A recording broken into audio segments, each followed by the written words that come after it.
catch and shoot. There's no thinking, which is what he's been doing with his shot, even being less aggressive. And as we just said moments ago, that is what his game is all about. Knicks leading by 6, just over 6.5 remaining in the second. Childs. Oakley draws a foul on P.J. Brown, and that's the third on P.J. Brown. What a waste foul by him. Oakley puts the ball on the floor out that far. He's not going anywhere. Absolutely, and remember that second foul really should have been called on Keith Askins. So Brown's going to have to sit down. Marty Conlon will make it in. Conlon, as John mentioned earlier, a local story, Stepanak High School, born in the Bronx. Stepanak, of course, in White Plains, his 7th NBA team. And he's going to help for Pat Riley coming off the bench. Oakley pass deflected by Murdoch. Childs. Starks the one dribble, fires, in and out. Oakley tries to tip it, but Mourning able to get it. Knicks leading by 6. Approaching the midway point here in the second. Conlon down low, stolen by Starks, but he lost the handle. Started to go up the floor and took his eye off the ball. But the excellent defense continues for the Knicks here in the first half. Knicks not only thinking about their game, but perhaps eyes on the scoreboard, but not good right now for the Knicks as the Nets winning up in Boston as they start the fourth quarter at the Fleet Center, a 7-point New Jersey lead. Oakley still matched up on Mourning, who's been quiet now for the last several minutes. Johnson now picks him up on a switch. And Starks on a reach-in call for the foul. Knicks over the limit, so Leonard will shoot 2. Starks is first. Leonard to shoot 2 free throws. One note we want to bring up, John. Many of the Knicks players certainly thinking about Derek Harper today, especially Charlie Ward, who's so close to Derek Harper. And Derek with a very difficult day yesterday. His 13-month-old daughter, Daria, had an accident, fell into the family swimming pool. For about a minute was in the pool and had to be put on life support system, was not breathing, taken to the hospital in critical condition. But the word today is that she's doing much better. She's taken off the life support system, was having some conversation with her dad today. Derek was at the hospital obviously all day, and she's doing much, much better. And certainly our prayers are with Derek and his family. His little girl's so important to him. And the Knicks family all wishing and expressing their best. As Starks has it taken, Johnson picks it up, and it was out of bounds. And who did it touch last? That's the question for Dick Pavetta. He's asking Jim Clark what he thinks.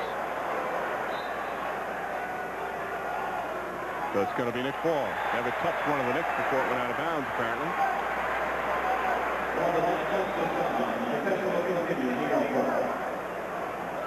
Yes, the attempt was there by the Knicks to save the ball. He apparently hit the sideline before Larry Johnson picked it up. Although his fingertips are pretty close to it on that second replay. Johnson has it stripped. The foul as he went up. Johnson finding it very difficult to get good looks at the basket. And the more he dribbles the ball and gets into the offensive move, the more collapsing Miami defenders come in on him and make it difficult. So whatever happens for Larry has to be done quickly. Johnson will shoot on Hardaway's first. Johnson twisting that left ankle in the first quarter, had it retaped. And hits the free throw. Johnson now at 3 points. Houston will return. The shooting percentage is, as expected, very low. Starks will sit down, but a solid 10 minutes for Starks. 5 points, 2 rebounds, and a couple of steals. 34% shooting for the Knicks. And Johnson hits both. 32% for the Miami Heat. These are 2 of the best defensive teams in the league.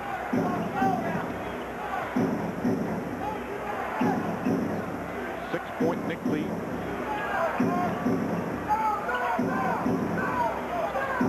Marley. Conlon looking for Mourning. Leonard off the dribble. Houston contests the shot. Childs able to get the rebound. Lost it, but Mills picking it up. Pat Riley, staying with Leonard, and he's just given him nothing here now. Second game in a row. He's 0 for 3 from the field. Johnson against Conlon, spinning, kicks it out. And he's fouled on the pass-off. Heat over the limit, so Johnson will go back to the line. I'm going to say about Mills, he seems to be around the basketball all night long. Conlon his first. Got a shiner there. Also had a bloody nose the last 2 games. Pat Riley likes that kind of attitude. We mentioned the 2 defenses. And this is the #1 stat in terms of determining what kind of defense you have. The field goal percentage for the opponents is Johnson hits the first. And you saw the Heat at second, the Knicks at fourth. The Knicks have been second all season long. In just the last 2 weeks, they've had a number of games where teams have shot over 50%. Chicago also on a major roll these days, having won 13 straight. Knicks 7 of 7 from the line.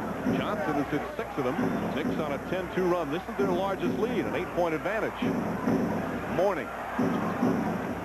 Misses again. Oakley another rebound. His 7th. Mourning's just 2 of 8 from the field. Childs hesitates. Kicks it out. Good ball movement. Oakley beating Childs. Hardaway's on him. Knocks it away with a foul call. Hardaway second. Hardaway arguing with Teddy Bernhardt. But Childs will shoot free throws. Good ball movement by the Knicks. Good body movement by Childs. He was heading outside, then saw the wide open middle, knew he had a smaller Hardaway on him, so he went to the low post position, and Oakley saw him. Childs 84% from the free throw line. That's 3rd on the team in terms of those who play regularly. See the fine game he played in the last matchup against the Heat, including 8 rebounds.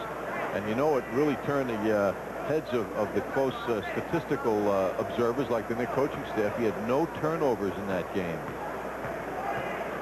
In terms of turnovers tonight, team-wise, Knicks with just 5. Childs hitting the first free throw. Knicks have done a good job in the turnover department against the Heat in the 2 games, 12 and 14, so an average of 13 per game, which is an excellent average. Certainly for the Knicks, who tend to be in the higher area in that department. Knicks in a very good position now with this 9-point lead. Childs very fundamentally sound at the line, takes his time, the deep breath, follow through. And the Knicks now getting to the line. They're 9 of 9 and have their largest lead of the game, courtesy of a 12-2 run. 10-point advantage, a little over 4 minutes remaining, second quarter. Mourning to give and go, deflected out of bounds, and again, Nick ball. Mourning very disappointed, but he ought to look in the mirror. That was not a good pass by him. Outstanding defense, though. Knicks have been active from the get-go. Physical defense, active hands, hustle, switching, rotating. Heat have gone 4 minutes now without a field goal. Larry Johnson wants the ball with Conlon on him, and Conlon called for a reach-in. Second foul on Conlon. Johnson back to the line. While we have a second, I want to tell you what's coming up this week. First tomorrow, it's the Islanders and the Bruins, 7:30 on Fox Sports New York. Then on Saturday, Devils take on Boston, 7 o'clock start, Fox Sports New York 2. At 9, the Nets and the Bucks on Fox Sports New York 3. Tuesday, Rangers and the Capitals, 7:30 on MSG 3. Knicks battle the Wizards at 8 on MSG 2, all coming up on MSG at Fox Sports New York. Larry Johnson hits another free throw. Hits them both, and the Knicks remain perfect at the line, 11 for 11. Johnson 8 for 8. Knicks by 12, a 14-2 run. And Pat Riley wants to talk it over. The Knicks with brilliant defense here in the first half, and they're getting to the free throw line. 11 for 11. They lead by 12. Knicks leading the Heat 37-25. They're on a 14-2 run. Of course, the Knicks, we talk so much about their injuries at the center position and others. The Heat have battled their injuries as well. Jamal Mashburn with that broken thumb. Mourning's missed so many games. Terry Mills, Strickland, Askins, Brown just returning from the sprained ankle, and Marley has had his problems as well. Yet they've held on. Certainly their injury woes not as serious, not to the extent of the Knicks, but they've had to really deal with some problems, yet they continue to play terrific basketball. Pat Riley inserts new guys like a Mark Strickland or others like that.